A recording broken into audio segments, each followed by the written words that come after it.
بسم اللہ الرحمن الرحیم۔ تہجد کے لیے سونا لازمی ہے؟ بالکل لازمی نہیں ہے۔ لفظ تہجد عربی زبان بڑی فصیح اور بلیغ ہے۔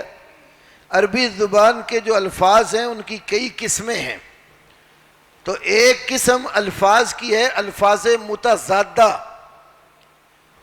ایک لفظ ہے، دو متضاد اور اپوزٹ اس کے معنی ہیں۔ لفظ ایک ہو، معنی دو، اور دونوں آپس میں ایک دوسرے کی ضد، متضاد، اپوزٹ، ان کو کہتے ہیں الفاظ متضادہ۔ جیسے لفظ ہے تولا۔ تولا کا معنی دوستی لگانا بھی ہے، اور تولا کا معنی منہ موڑ لینا بھی ہے۔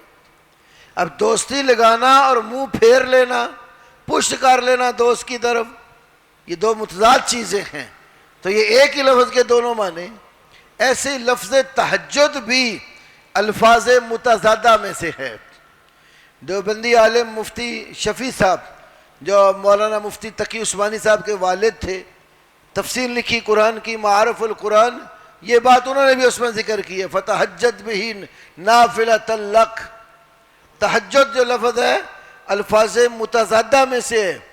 اس کا معنی سو کر اٹھنا بھی ہے، اور اس کا معنی نہ سونا بھی ہے۔ سو کر اٹھنا بھی اس لفظ کا معنی ہے، اور بالکل نہ سونا بھی اس لفظ کا معنی ہے۔ تو اگر تہجد کے لیے سو کر اٹھنا ضروری ہوتا تو پھر جو بندہ ساری رات سویا ہی نہیں ہے اس کی تہجد نہیں ہوگی۔ وہ 3 راتیں جو نبی علیہ السلام نے صحابہ کو نماز پڑھائی، تو تیسری رات اتنی لمبی نماز پڑھائی تھی کہ صحابہ کہتے حتیٰ خشینا الفلاح، ہمیں فلاح سحری کے فوت ہونے کا ڈر لاحق ہو گیا کہ اب پتہ نہیں سحری کھا بھی سکیں گے کہ نہیں۔ قریب جا کر اللہ کے نبی نے جماعت چھوڑی، تو پھر ساری رات ہی جاگتے رہے تو آپ کی تہجد نہ ہوئی نا۔ تو یہ ضروری نہیں ہے، سو کر اٹھ گئے ہیں تب بھی پڑھو نماز، تہجد ہے۔ عشاء کے بعد سے لے کر فجر کی نماز تک کسی وقفے میں آپ جو نماز پڑھیں وہ تہجد ہی ہے۔